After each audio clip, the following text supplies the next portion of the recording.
Так, онда кеттік, екінші сабақты бастаймыз. Жаңа айтып кеттім. Ендігі мәселе сіздерге, мен енді айтатын мәселе, неге адамдар біз өсіп өнбейміз, ілім білім бойымызға қалыптаспайды. Өйткені тағы бір қателікті байқадым, өзімнен байқадым ол қателікті. Сізде де бар шығар сол нәрсе, көп адамдарда бар ғой деймін деп ойлаймын да. Ол дегеніміз не? Сен егер великий лидер болғың келсе, үлкен жетістікке жеткің келсе, онда орыстар айтады, көбісі жетістікке неге жетпейді, не хотят напрягаться дейді. Не хотят напрягаться дегеніміз, жаңа қалай деп айтсам болады, но напряжениені ойлау жүйесі шли жақсы қабылдамайды да. Напряжение дегеніміз өзіңді заставить етіп, жаңағы нәрсені бойыңа сіңіру ғой. Кейде өзімізді заставить етеміз. Сол үшін напряжениеден қашпаңыздар. Именно сол напряжениенің ішінде үлкен жетістік бар да. Сол напрягаться еткен сайын сен бойыңдағы энергияңды оятасың, напрягаться еткен сайын сен бойыңдағы талантыңды оятасың, напрягаться еткен сайын сен өсіп өнесің. Мынау ойлау жүйең расширяться ете бастайды да. Өйткені сен оны қинап жұмыс жасата бастайсың бірінші сатыда. Екіншіде сен удовольствие ала бастайсың да. Сол үшін мынау напряжение деген нәрседен ешқашан қашпаңыздар. Хорошо? Ал енді кестік, напрягаться етуден көп адамдар қашамыз. Ендігі мәселе партнердан қалай активный партнер тәрбиелеймін. Енді қараңыз, сіз қазір лидерсіз, новичоксыз, осыны одновременно біз қазір практика жүзінде жасап үйрену керекпіз. Ал ендігі мәселе, бағана айттым ғой, кездесуде тұрғанда бәрі саған контрактқа тұру міндетті емес. Соның ішінен сен таңдап ал. Сен таңдасаш, кіммен жұмыс жасағың келеді. Именно қандай адамдарды ал ішінен. Өсіп өнемін, жетістікке жетемін. Мен үйренгім келеді деген адамдарды алдар, солармен жұмыс жасасашы. Ал үйренгім келмейді деген адамдар, уақытым жоқ деген адамдармен мен саған айтайын, жұмыс жасаудың қажеті жоқ. Осы жерде сен, қазір мен оған тоқталып кетемін сіздерге. Қандай методтарды пайдалану керек команданы воспитывать еткен кезде. Ендігі мәселе, өйткені бұны мен сіздерге тез бергім кеп тұр да. Өйткені хотя бы бойыңызға кішкене бір не қалыптассын деймін да. Бұны қалыптастырып жіберу үшін Құдай қаласа лидерский обучениялар болады. Осы курстар біткеннен кейін стань лидером деген. Сол обученияда мен қатты ашықтаймын да бұл теманы, түсіндіңіз ба? Бірақ мен қазір сізге, мен біліп тұрмын сіз лидер екеніңізді, соған баратқан үшін мен осы обученияны сізге бергім келіп тұр. Енді қараңыз, келген адамның мін мұқтажын оятасың, дұрыс па? Сөйтіп контрактқа тұрғызасың. Контрактқа тұрғызғаннан кейін барып, контрактқа тұрды, одан кейін бар, мен сен келіс. Мен келсем сразу. Давай, шешім қабылдадың ғой, Хорошо, жетістікке жеткім келеді ғой, Хорошо.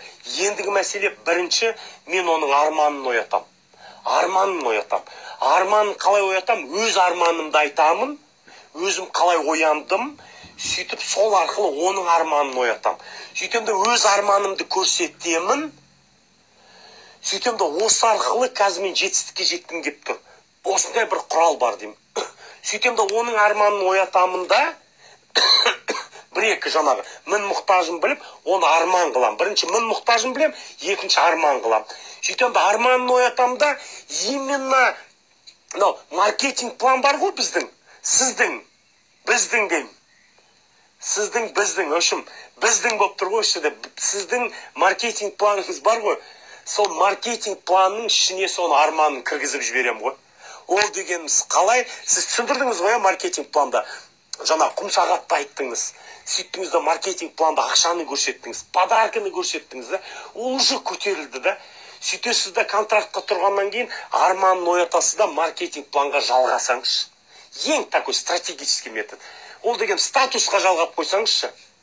Бірінші партнердан, білмеймін ғой, енді статусыңызда бронзовый партнер ма, соған жалғаңыз. Сөйтіп екінші арманын жаңағы мәшінеге жалғап қойыңыз. Сөйтіп бір екі-үш арман алыңыз да маркетинг планмен жалғап қойсаңызшы. Осындай статуста сен арманыңа жетесің деп. Түсіндіңіз ба? Енді арманын, өзің арманыңды ояту арқылы ояттың ба? Статусқа жалғадың ғой, екінші қадам статусқа, оның арман. Ал енді, давай кеттік. Не? Енді бұл бизнесті меңгеру үшін саған уақыт бөлу керек. Как мен саған айтқандай, бір жерде жұмыс жасайтын болса, хорошо, давай обсуждать дейік. Сен қанша уақыт кетеді жұмысыңа? Қай қай күндері сен боссың? Так, мен мынандай күндері боспын. Не үшін? Өйткені осы арманыңа жетелейтін енді мен саған құралдарды меңгергеніңді қалаймын. Мен де өзім қазір үйреніп жатырмын. Екеуміз тез үйренеміз. Мен үйренгенімді саған үйреткім келеді. Сен де басқа біреуге үйрету арқылы сен де тез үйренесің. Енді давай уақытың келсек, хорошо деп былай диалог жүргізесіз да, онымен бірге уақытың келсе бастайсыз да, уақытың келсесі, так, мен былай келсем де, практика жүзінде, так, сіз мұғалімсіз, так, қандай уақыттар бар? Так, среда күні, приблизительно осындай уақыт бос па? Хорошо, мен осындай уақытымды көрейін. Мәселе ол емес, мен боспын деп айтпаңыз. Түсіңіз ба? Сіз өзіңіздің құндылығыңызды құртасыздар да осы жерде лидерлер. Мен боспын, давай, любое время деген тоқтатыңыз. Так, мен ойланып көрейін. Менде басқа партнерлар бар ғой. Так, давай, қандай уақыт саған тиімді? Жақсы, мен сен үшін сол уақытты келтірейін. Өйткені сен маған маңыздысың. Өйткені мен саған осы жерде ақша табуды үйреткім келеді. Бір нәрсені түсінші, осының бәрін сіңіріп алсаң, ол деген мынандай да, бұл жерде уже психология кетті да. Сен мектепте оқыдың ғой. Не үшін оқыдың? Білім алу үшін. Дипломды не үшін алдың? 5 жыл оқып, не үшін алдың? Жұмысқа кіру үшін. Жұмысты не үшін істейсің? Ақша табу үшін. Ал енді бұл да бір профессия да. Профессия деп қара, осы профессияны меңгеретін болсаң, сен ертең үлкен жетістікке жетесің. Ал енді бұл профессияны меңгеру үшін біраз уақыт керек та саған. Ал енді мен саған ақша табуды үйреткім келіп тұр. Сен үйренгің келе ме? Самостоятельно ақша табуды. Хорошо, уже көрдіңіз ба, құндылық беріп жатсыз да. Мен үйретем. Хорошо, давай, келістік. Қай уақыт саған ыңғайлы?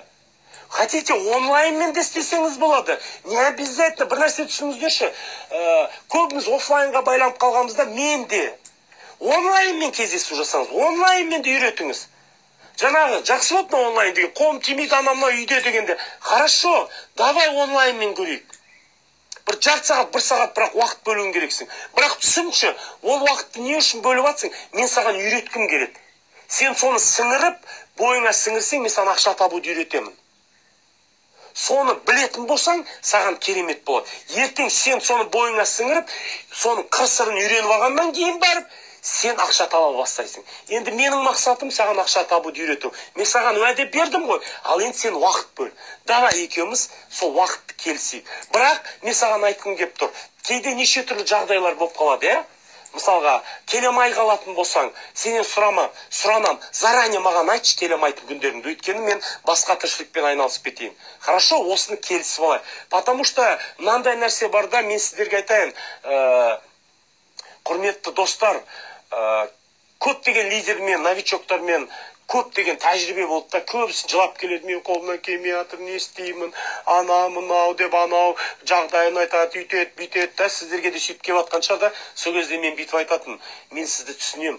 Вот адам ретінде мен сізді түсінем деймін да. Бірақ түсініңізші, бизнес түсінбейді деймін да оны. Бизнес оны түсінбейді деймін да. Бизнеске қандай адамдар керек, сіз айтыңызшы. Вот мен сізге қазір психологический инструмент беріп жатырмын. Сол адаммен қалай жұмыс жасау керек екен. А бизнес оны түсінбейді. Мен сізді түсінемін. Жағдайыңызды бәрін түсінемін адам ретінде. Өйткені өзімде адаммын ғой. Менің де бойымнан өткен оның бәрі. Мен сізді түсінемін, бірақ бизнес түсінбейді да. Ал бизнесте жетістікке жету үшін мына дүниені сізге меңгеріп, сіңіріп алу керек. Келістік па? Келістік. Сол сияқты лидерлер, сіздерге сөйтіп жылайтын адамдар келсе, осы терминді қойдалансаңыз, бизнес түсінбейді. А бизнеске қандай адамдар керек? Үйренемін, оқимын, жасаймын, тәуекел еттім, сабырлы. Енді осы дүниені соның бойына сол қабілетті сіңіру керек қой. Өйткені ол сенің бойыңда болу керек, и соған сен беріп отыру керексің да. Вот осы дегеніміз прокачка. Енді келістіңіз, уақытты қойдыңыз, все келді, арманын ояттыңыз, мысалға да. Енді келесі заданияда инструмент қандай? Келесі уже кездесуде по порядку. Мен сіздерге айтайын ба, неғып бизнес дубликация көбіне болмайды. Неге біз ключевой партнерді тәрбиелей алмаймыз? Өйткені кәдімгі олар пустой стаканда, біз аламыз да оларды сразу толтырып жібергіміз келеді да, сразу ақпаратты соғып жібергіміз келеді да, ол бір как будто түсініп кететін дейді. Ол дұрыс емес. Кәдімгі торт сияқты да, мен сіздерге түсіндірейінші, торт бар ғой, торт. Тортты кесесіңді бір кусочегін бересіңді, мә деп берсең, ол жейді, қарап отырасың, жеп болғаннан кейін, я тәтті екен дейді. Сен қарап, жеп болғаннан кейін барып екінші тортты бересің, дұрыс па? Ал бізде қалай? Біз бүткіл тортты аламыз, көбіміз, менде сондай болған, бүйтіп аламыз да, адам келе ма, келді ма, мә дейміз да, бетіне жемам дейміз ғой. Приблизительно сондай да біздің ақпарат бергеніміз. Сіз түсініңіз, сол барлық ақпарат освоить етіп кетемайды. Сол үшін оған ақпаратты берген ол дұрыс емес. Лучше пошагово, қадам-қадамғы бөліп тастаған дұрыс та. Түсініңіз ба? Осы да қателік. Көп бергіміз келеді, как будто көп берсек, тез үйреніп кететіндей деп есептейміз да. Жоқ, кешіріңіз, әркімнің ойлау жүйесі арғалай. Түсініңіз, сол новичок. Сіз де қазір новичоксыз. Ақырын үйрену керек сізге. Сол үшін тортты кесіңіз. Ілім-білімді қадам-қадамға бөліп тастап, ақырын беріп, қараңыз, жеді ма, сіңірді ма, сіңіріп болған тәтті ма, мынау екінші торт, мынау үшінші торт деп. Сөйтіп, ілім-білімді де сөйтіп беру керек та. Біз дейміз да, бәрін бере саламыз да, не болды дейміз, ол деген байқұсан ақпарат, басым мынандай болып кеткен, ананды айттың, мынанды айттың, ол түсінбейді, үйге барады, вообще түсінбедім, мынау не айтып жатыр, маған не істеуім керекпін, адамбыз ғой енді бізде сіз сияқты, барып жынды болып отырады, по-моему, осы нәрсе маған керек жоқ дейміз. Өстіп біз көп адамдарды не істейміз, жоғалтып аламыз да, ақпарат көп береміз деп, түсіндіңіз ба? Өйткені ол айтады, қойшы, ол напрягаться етіп кетті, ол даже тренингте болған жоқ, но ойлау жүйесі как бы напряженканы қабылдамайды, ол бірінші ақырын-ақырын сіңіру арқылы үйренеді. Ал сіз бұл тренингте болдыңыз, сізге жеңіл. Ертең бір напряженка, бір нәрсе болса, есіңізге түсіп кетті. Так, Мақсат Ысбекович айтты ғой, ол нормально напряженка деген. Так, что напрягаться етіп үйрену керек, потому что оның ішінде жетістік бар деп. Сіз же психологически өз-өзіңізден осы тренингтен шыққаннан кейін жұмыс жасауды үйрендіңіз да, түсіндіңіз ба? Ал үйренген жоқ қой. Ал енді оны да алып келу керек қой мына тренингке. Ал енді сен алып келетін кімсің? Сенсің, ақырын соны алып келіп, сол қатарыңа қосқанға түсініп тұрсыз ба? Ал енді мен сізге көмектесемін. Құдай қаласа осындай онлайн обученияларды айына 2 рет жіберіп тұрамын да. Сол кезде сіз адамдарыңызды алып келесіз де тренингке кіргізіп жібересіз. Өзіңіз де кіріп отырсаңыз болады да, потому что қайтадан бойыңызға жақсы нәрселерді сіңірсеңіз болады да, түсіндіңіз ба? Сөйтіп үйрету арқылы, сөйтіп мен сізге активный партнерларды жәрдем беремін ғой шығарып беруде, түсіндіңіз ба? Ал ендігі мәселе мен сізге қазір айтайын деп жатқаным, айтып түсіндірдің ба? Жаңағы, енді келесі встречада, келесі тортты дайындайсыз ғой, кесіп қойыпш. Келесі встречада келісесіз да, бүйтіп айтасыз да. Хорошо, давай, енді қай уақытта, аптаның қай уақытында? Так, суббота күні, хорошо. Давай, суббота күні да, кездесейік, келді. Енді қара, ең маңызды нәрсе ақша табу. Ақша табу үшін бұл компанияның презентациясы бар. Міне. Презентациясы. Бұл не? Осыған үш жерде құндылық бересіз. Бұл сенің капиталың. Мен кеше сізге үйреттім ғой құндылық бер. Ол сенің капиталың. Ол саған ақша алып келеді. Осыны үйренсең, сен самостоятельно ақша табуды үйренесің деп қысқа нұсқа түсіндіріп бер. Ол бүйтіп көз ашылады. Опа, енді маған не істеу керек, айтшы дейді. Сол кезде мынаны ештеңе істеудің қажеті жоқ. Жатта дейді пока. Жаттап ал дейсіз. Түсіндіресіз. Прям сызып көрсетіп, түсіндіресіз да, енді жаттамнан. Қазір маған айтып берші деп, уже оны самостоятельностьке итермелей бастайсыз. Уже ол саған қасыңда отырып, ұялмай, соны айтып беру керек та. Соған поддержка берді. Вот şu жерде сен лидерлігін көрсетсе, соны шығар. Қысылып тұрма адам, қысылған гайкілерін бұра. Так, қысылып тұрса, мынандай метод пайдалансаңыз болады да, мен түсінемін сені деп та. Вот кеше мен встречада кездесуді үйреттім ғой, мен мұқтажын жаңағы білу кезде, мен сені түсінемін деп сочувствовать етті. Мен даже сендей новичок болып келгенде, или мен даже маған өстіп айт деген кезде, мен де қатты қысылдым деп айтсаңыз, түсініңізші, әрдайым өзіңізді қойыңызшы примерге. Өзіңізді айтып түсіндіріңізші, сізде сондай адам екеніңізді. Түсіндіңіз ба? Кейде лидерлер ұмытып кетеміз да, қайдан келгенімізді. Анау Аяз би шапаныңды ұмытпа дейді да. Халыққа не керек? Мынау жүйелі маркетингте көбіне келіп атқан адамдар, мен түсінемін, өмірін өзгерткісі келіп, жүйелі маркетинг арқылы жаңа деңгейге келгісі келетін адамдар ғой бұл жерде, түсініп тұрсыз ба? Оған не керек? Халыққа қарапайымдылық керек. Лидерсің ба? Кішкене қарапайым болшы. Түсінемін, қарапайымдылық деген оған өзіңді примерге қой. Мен де өстіп аспаннан түскен жоқ, мен де сен сияқты болып келгенмін деп, оған жылы-жылы сөйлейтін болсаң, ол да оған бір сен керемет вдохновление бересің де, ол да, сен де өстің ба деп саған қарайды да, уже ақырын сен оған поддержка бердің, жасай бастайды да, соны түсіндіңіз ба? Сөйтіп оған презентацияны айтқыздың ба, саған айтып берді ма? Жеңіл дүние. Ал енді осыны жатта да, үйге барып тренировка жаса, хорошо? Почему? Не үшін керек? Мен де оны әлі күнге дейін жасап жатырмын. Үйге барда итіңе айт, мысығыңа айт, жаңа құмсағатты анаған түсіндір, мынаған түсіндір, жаңа үйдегілерге түсіндіре бер дейсің да. Ол не үшін керек? Ең бірінші мәселе саған қазір айтуды үйрену керек та.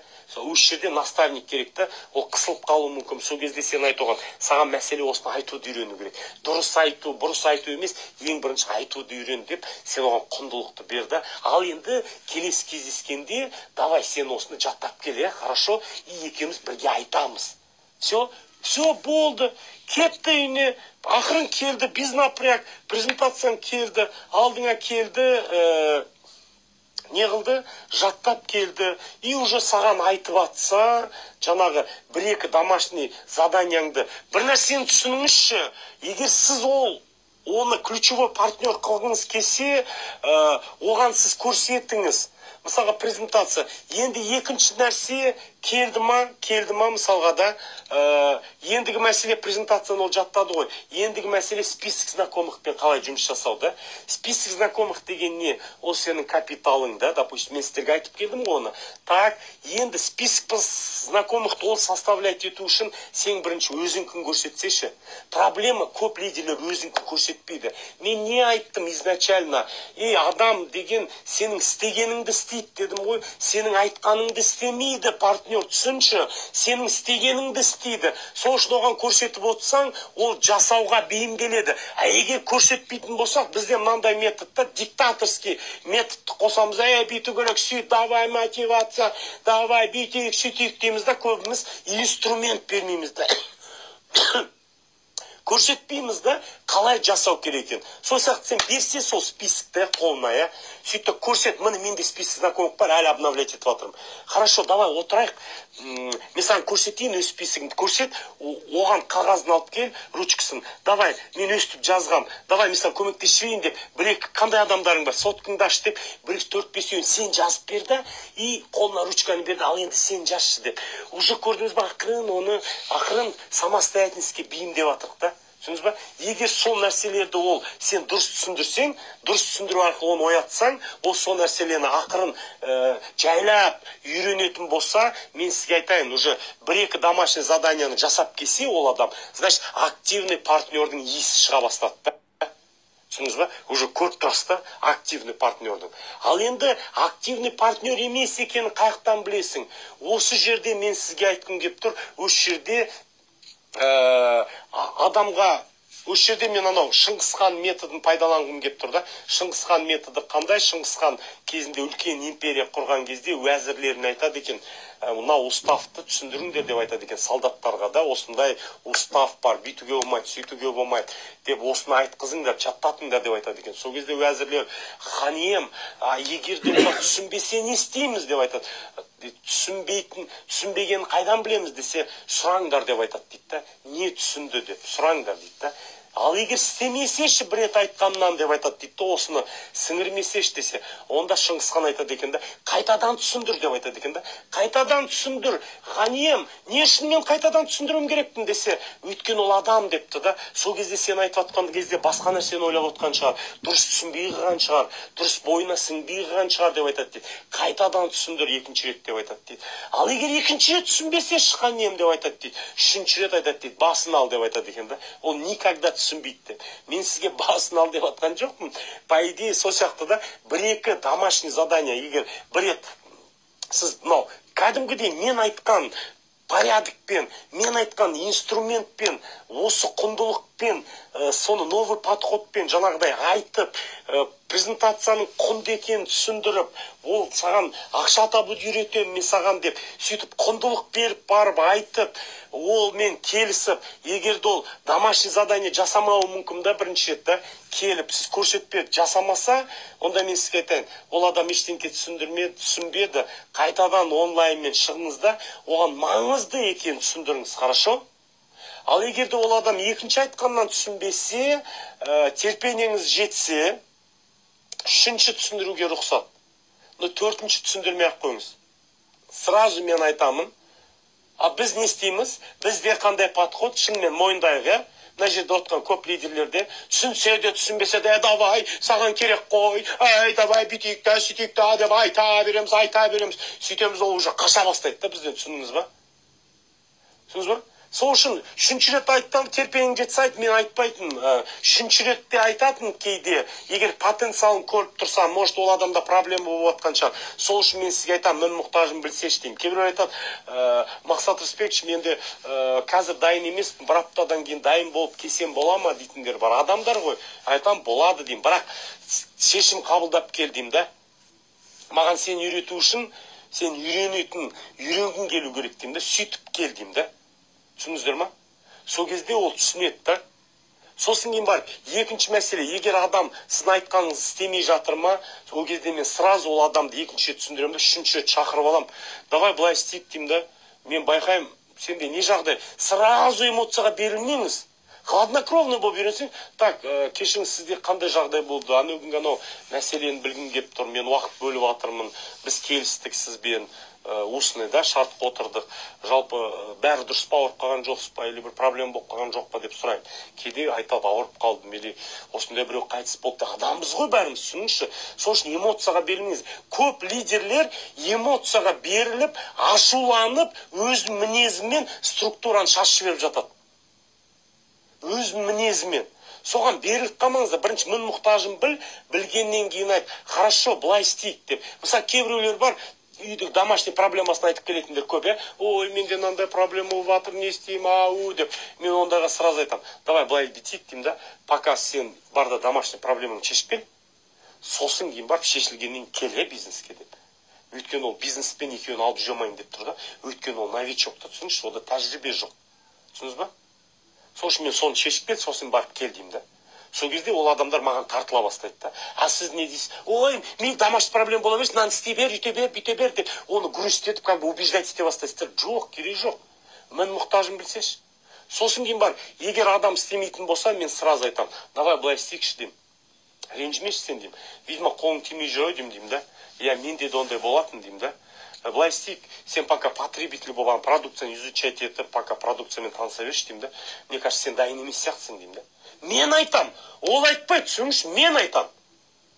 Сіздерде ол айтады. Мен подход. Бұл жерде мен айтам. Неге? Айтам, сен дайын емес сияқтысың деймін. Неге мен айтам? Өйткені менде ключевой адамдар көп. Өйткені менде ертең 3-4 встречам бар. Өйткені менің планым бар. Бір жылдыға. Күнде менің встречаларым бар. Содан кейін мен айтам да. Өйткені мен оған ставка қоймаймын. Түсіңіз ба? Менде адамдар көп. Мен сол адамдардың ішінен табам үйрететін адам. Мен уверенім оған. Өйткені менде списогым бар. Список күнде обновляться етіп жатыр. Менің списогымда әлі 100 адам бар. Мен оны алдын ала дайындап қойғанмын. Стивен Ковидің кітабын оқып бердіңіздер. 7 высокоэффективных людей дейді, навыков дейді. Сол жерде не дейді? Третий навык деп білесіз ба? Тачи пилу дейді. Тачи пилу деген не? Ағашты дейді, араламай тұрып, сен қайрап ал дейді. Көптері дейді, несін пышағын қайрамайды дейді. Қазақша айтқанда, малды соймай тұрып, пышағыңды қайрап ал дейді. Пышақ дегеніміз, сен бір нәрсені істемей тұрып, план жазып ал, қайрап ал деген, дайындалып ал дейді, жоспар жасап ал деген сол. Қайрай бер дейді, пока әлім біліміңді сіңіріп үйрене бер. Қолың бос па, тренировка жасап үйрене бер. Қайрай бер дейді. Сол сияқты көбіміз пышағымыз, қайрағымыз келмейді, бірақ малды тез сойып, тез неғып тастағымыз келеді, түсініңіз ба? Сол сияқты бұл жерде де сен әлім біліміңді қайрау керексің. Тачи пилу дегеніміз осы. Көбісі түсінбейді сол нәрсені. Түсіндіңіз ба? Сол үшін осы ілім білімді дайындау керек та соған. Сол мен сразу айтам оған. Так, давай былай істейік деймін, сен әлі дайын емес сияқтысың деймін. Почему? Потому что сен әлі үйренгің келіп тұрған жоқ, мен оны байқап тұрмын деймін. Уақытың жоқ, уақыт болғанда кел, хорошо, мен басқа адамдармен айналыса берейін деймін. Бірақ бір нәрсені түсінші деймін, осы жерде метод отталкивание жасаймын да. Қандай дейсіз ғой, берейін ол техниканы. Осы жерде айтам, бір нәрсені түсінші деймін. Ертең сенің қолың бос кезде, менің қолым бос болмауы мүмкін, иә? Сол кезде сен маған ренжіме, хорошо? Потому что менің жоспарым үлкен. Хорошо? Деймін. Сол моментте не болады?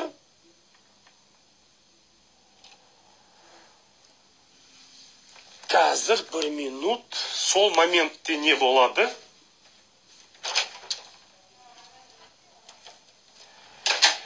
Сол моментте не болады?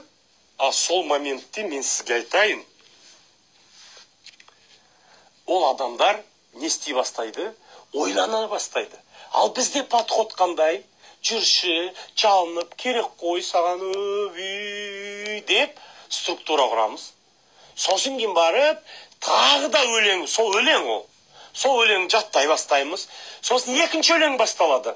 Наставник келеді, обучение, давай, презентацияға адам жина, тренингке қатыстыру керек, өсіп өну керек деген кезде, сен барасың да, аналарға қайттан өлеңіңді айтасың.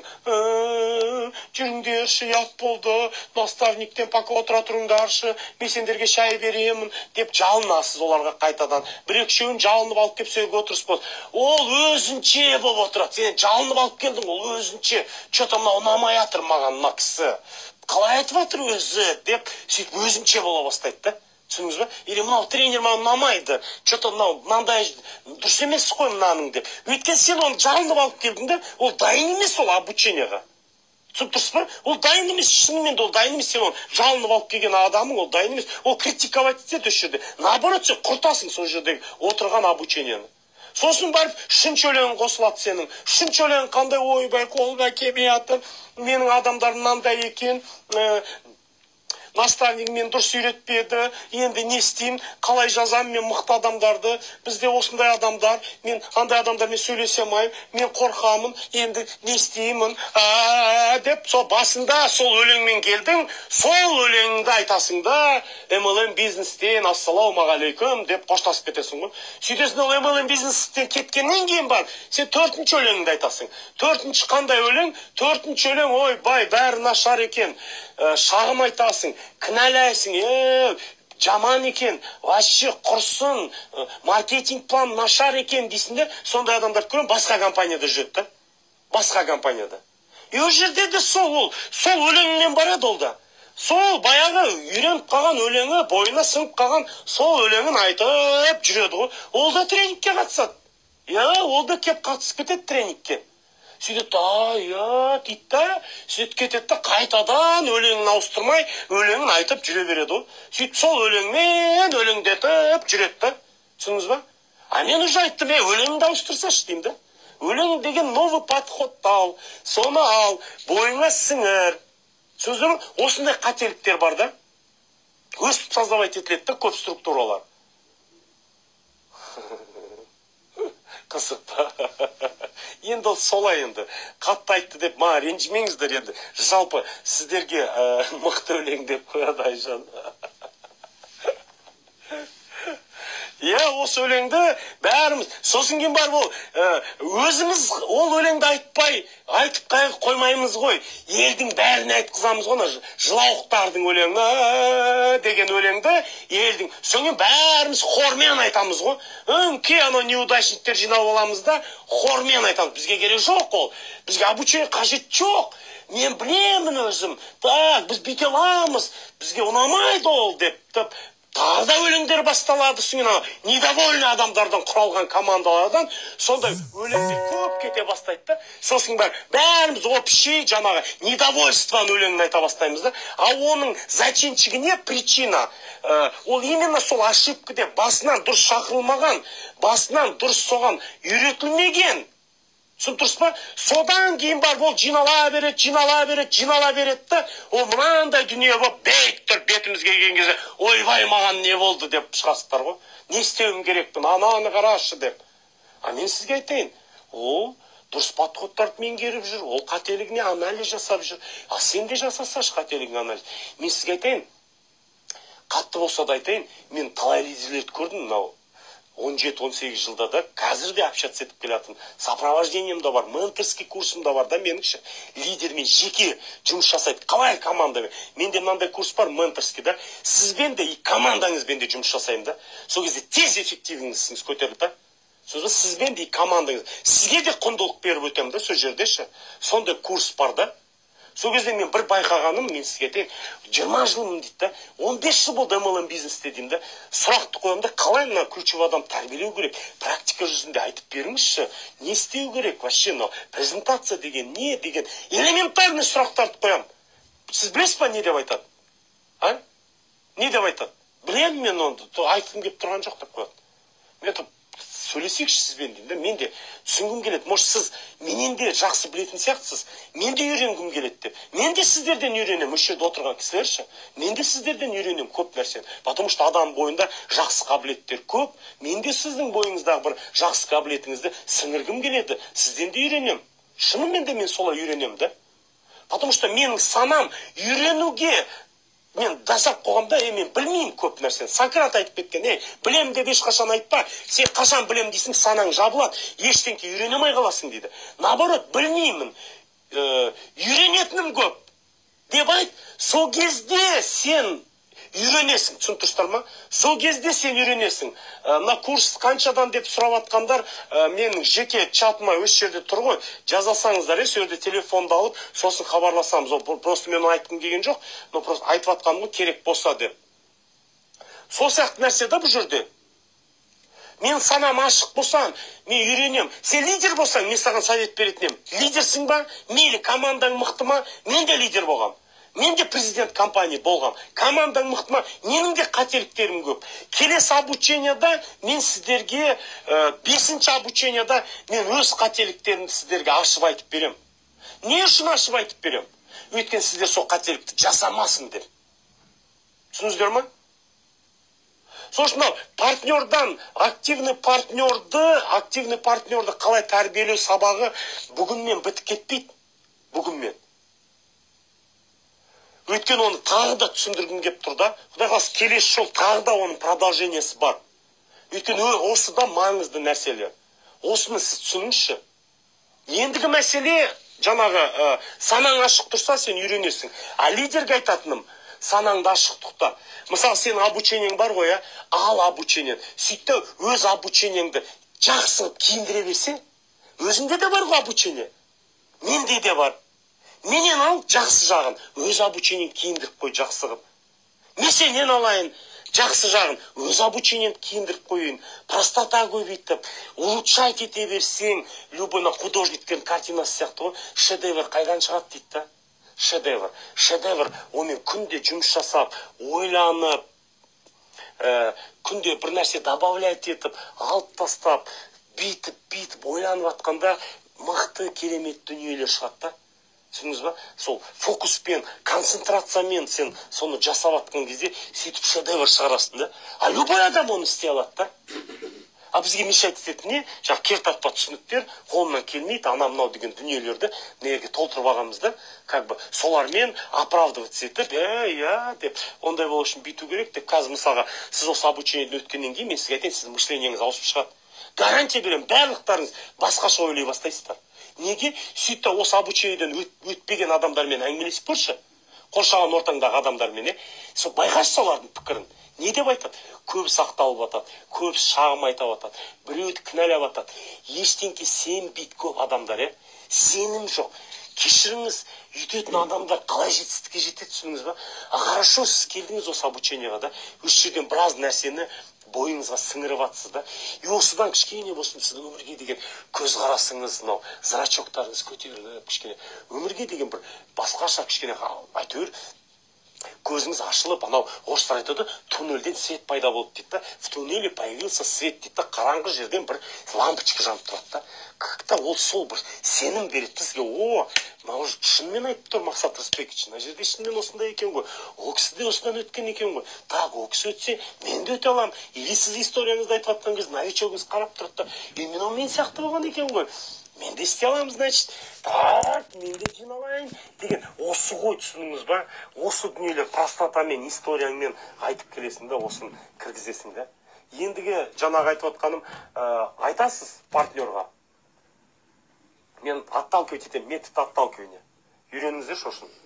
Сенде уақыт болғанмен, менде уақыт болмауы мүмкін. Бірақ сен айттың ба, соответствовать етіп тұр. Көп лидерлер айтқандарыңызға кешіріңіз. Мен де кезінде соответствовать етпеймін да. Айтамын, менде адам көп. Менде встречалар көп. Басқа да партнерлар тәрбиелеу керекпін деп айтасыз да, бірақ сізде жоқ та ол адамдар. Өйткені сіздің списогыңызде адам жоқ. Сізде как будто адам жоқ. Сіз обновлять етпейсіз да. Обновлять етпейсіз. Түсіндіңіз ба? Сол үшін сен бірінші айтпас бұрын ойлан да. Мен айтатын, өйткені мен сенімдетін. Ертең 4-5 встречам бар. Сол жерден обязательно ключевой партнерларын шығарамда, солармен жұмыс жасап кетем. Ал ана адам, сен соны отталкивать еткенде, сол адам ертең естімейді дейсің ба? Сырттан көрмейді дейсің ба? Офисте сені көрмейді дейсің ба? Встреча жасағаныңды, адамдармен жұмыс жасап атқаныңды көрмейді дейсің ба? Соны көреді, ол жүгіріп келеді, о 2 күннен кейін. Кешірім сұраймын, мен үйренгім келеді деп. Неге? Өйткені сен әрекет амалыңмен оған көрсетіп атсың да. Сен действительно лидер екеніңді, сен встречада жүрсің да. Айтасың, айтуыңа сай сен қимылдап атсың да.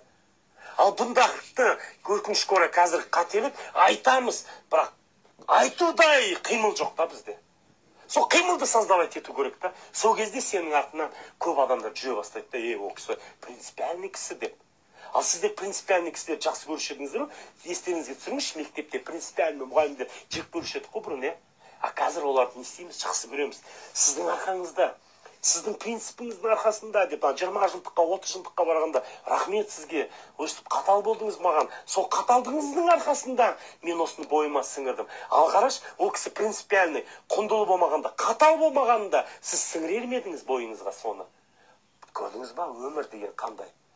Қатал болатын жерде қатал болу керек, кешіріңіз. Болу керек. Отталкивать ететін жерде отталкивать етіп үйреніңіз. Потому что адамбыз, түсіндіңіз ба? Сол кезде сізді сыйлайды, сізді құрметтейді. Субординация, дистанция болу керек. Субординация, дистанция дегеніміз не? Наставник пен новичоктың арасында субординация, дистанция обязательно болу керек. Соны қойып қою керексіз. Сіз, біз болу керек, обязательно. Көп адамдар түсем, субординация, дистанция жоқ.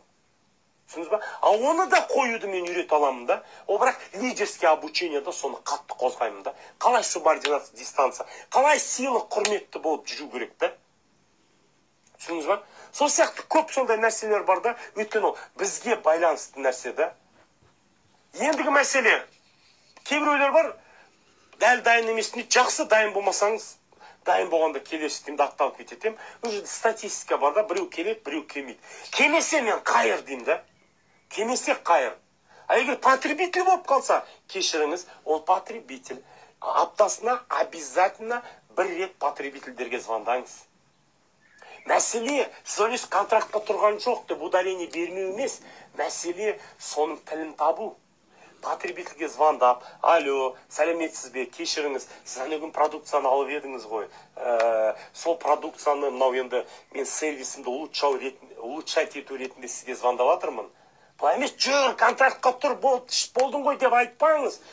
Екінші подход, алло, кешіріңіз, сол сервисті дұрыстау ретінде сіз дұрыс результат алсын деп, өз командамның сервисін ұлғайтуға сізге звондап тұрмыз. Сіз алдыңыз ғой, енді қалай ішіп жатсыз, жаңа инструкциямен ішіп жатсыз ба, ол маңызды, өйткені осындай историялар болған, инструкциясы шетті, кейін результат алған жоқпын дейді. Сол үшін мен сізді сол қателіктерді жасамасын деп, осындай результат алғыңыз келсе, өйткені осындай историялар болған, инструкциясы шетті, кейін результат алған жоқпын дейді. Сол үшін мен сізді сол қателіктерді жасамасын деп, осындай результат алғыңыз келсе, осындай инструкциямен ішіңіз да. Хорошо, мынандай бір побочный эффекттер болуы мүмкін. Если что, мен связьдамын, маған хабарласып тұрыңыз, бір нелер болатса, қалай, мынандай сұрақтарыңыз болатса, соны білейін деген ғой, сервис ретінде. Сіз қандай продукция алып едіңіз? Даже телефонмен доп продаж жасауға болады, білесіздер ма? қандай продукт, мынандай. Мен сол кезде рекомендовать еткен жоқ па сізге, мынандай продукцияны ішсе, оны усилить етеді деп, ондай да подходтар бар, түсіндіңіз ба? Енді барлық нәрсені меңгеру керек та, сервисті білдің, зато оған приятно, келесі жолы звондаймын, кешіріңіз мазалағаныма деп телефон қоясаңызшы.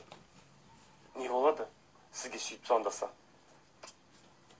Әжептеу бір құндылық пайда болады. Маған өстіп іштегі сіздің есіңізге түсіруі мүмкін. Сөйтіп барып сіз продукцияны ақырын іше бастайсыз. Егер де дұрыс ішетін болсаң, дұрыс результат аласың да. Сол үшін элементарный дүниелерді, түсіндіңіз ба? Соны.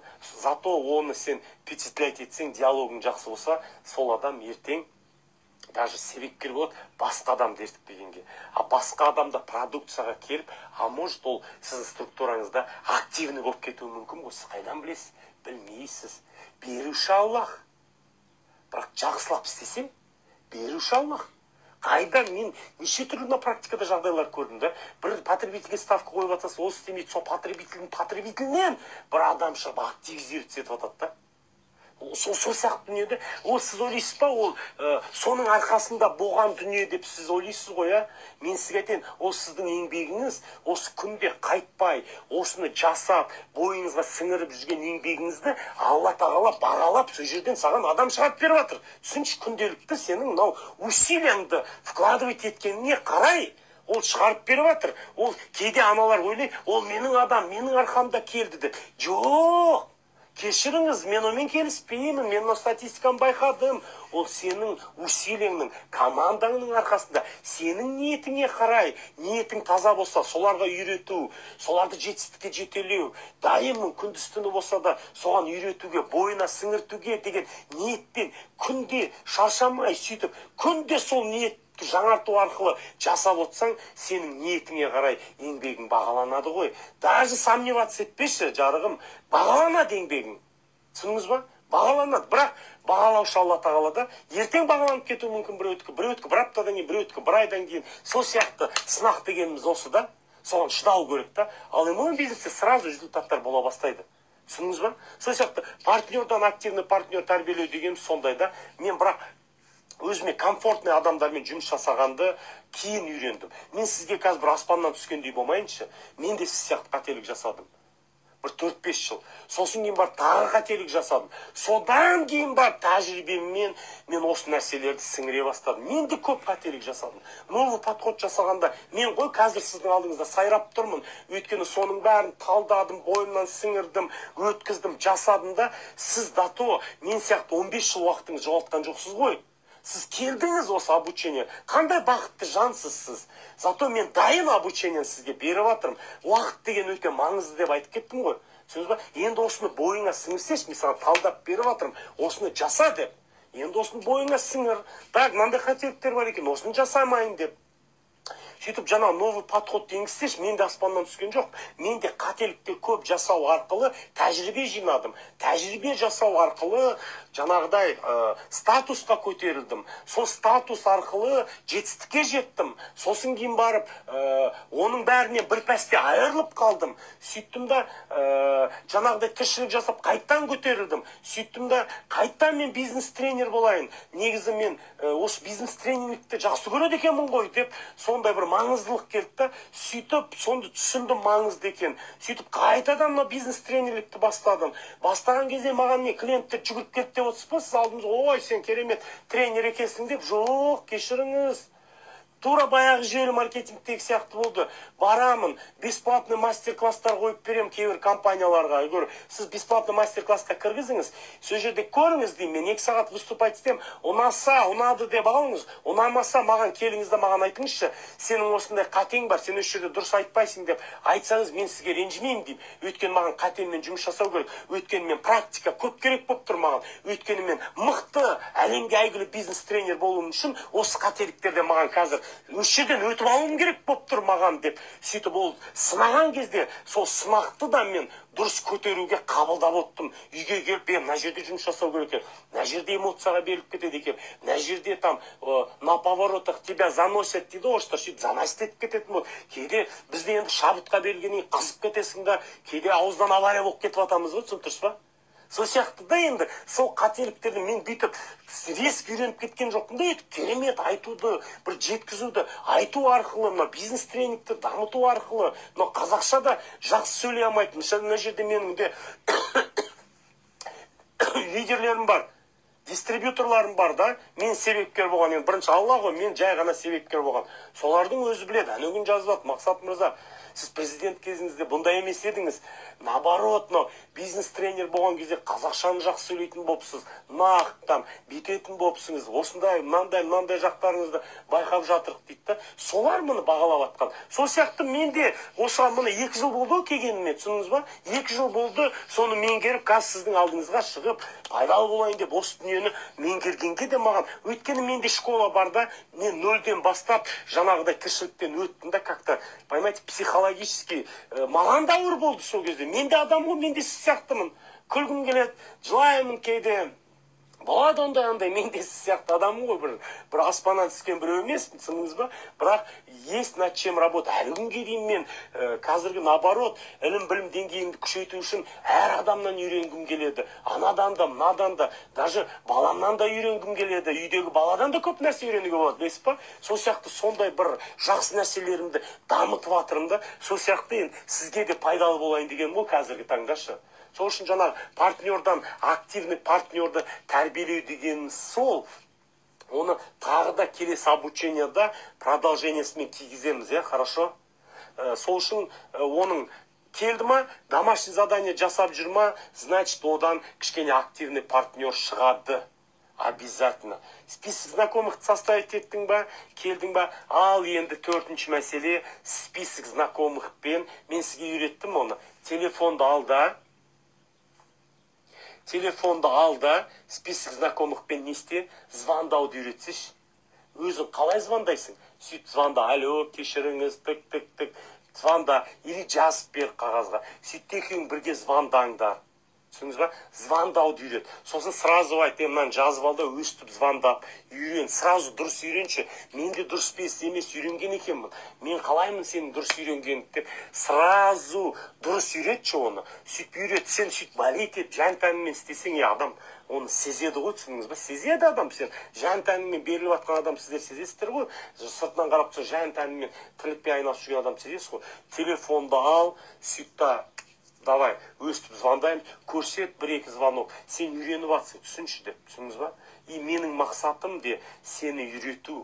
Менің мақсатым саған ақшаны тапқызу. Сол үшін телефонмен звондағанды да меңгеріп ал. Өйткені осы дүниені бойыңа сіңірсең, осы үлкен жетістікке сені жетелейді деп. Отырасты телефонмен қалай звонокты оған үйрете соған бүгінгі мен жазып берген инструментті, түсіңіз ба?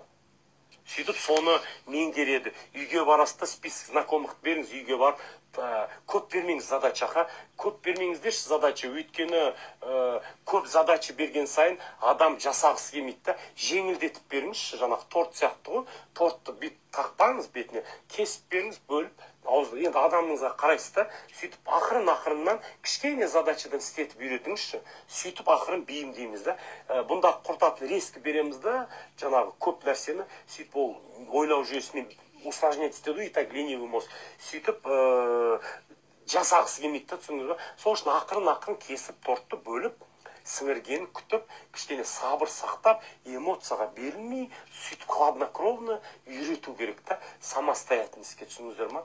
Сөйтіп барып, жаңағы список знакомыхты 10 адам жазғыз да, енді үйге барып бір 20 адам жазып кел, хорошо, деп жаңағы бухгалтер, ана-мынаулар белгілеп келді, хорошо, содан барып домашний задание істеп келе ма, сразу Марк Твен айтқан, избегать от тех людей, которые не доверяют вам, как бы, доверие жасамайды дейді да, как бы, не внушает веру дейді да.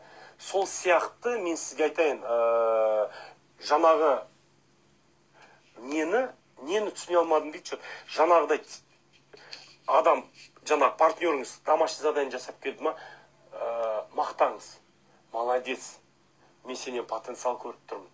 Мәселе бит өтірік тупой мақтау демес, сен мақтасың деп переборщить етпеңіз. Жақсы, молодецсің, потенциал көріп тұрмын. Домашний задание жасап келген өте керемет болды. Действительно, сен сияқты адамдар өседі. Осы усилияңды тоқтатпасаң, конкретно өсесің сен. Действительно, маған да приятно сені оқыту деп комплимент беріп қойыңыз.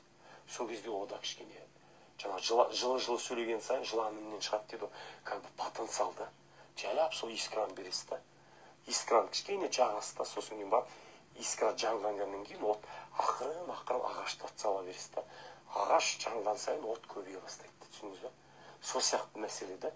Сол үшін соны беріп үйрену керек та, жаңағына действительно уже вдохновлять етіп да, вдохновлять етіп, сенің бойыңда осындай бар деп, сол талантын көрсетті болған, оның бойында болса, ол білет бар екен. Ол кезде сіздің сөзіңіз өтеді, түсіндіңіз ба? Сол сияқты ақырын сөйтіп көресіз да, оны как бы потенциалын расширять ете беріңіз. Домашний задание жасап келген сайын. Хорошо? Осы теманы до конца ашқан жоқпын. Пока осы. Сосын ертеңгі келесі обучениеда қалай бәрін жасау керекті мен сізге до конца давайте етіп берем. Партнердан қалай активный партнер. Бүгінге мен ойлаймын, осының өзінде сіңіріп алсақ, дұрыс болады ғой деймін деп, Потому что былай да өзім айтып ап, өзім соны ұстануым керекпін ғой. Хорошо?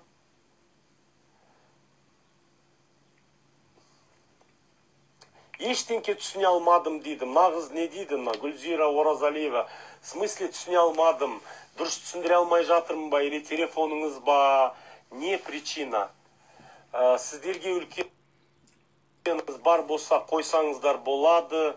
Сұрақтарыңыз болмаса, сосын өте сұранатым сіздерге. Менің основной чатыма да жазылыңыздар, я, хорошо? Потому что со жаққа комментариялар тастасаңыздар дұрыс боларады.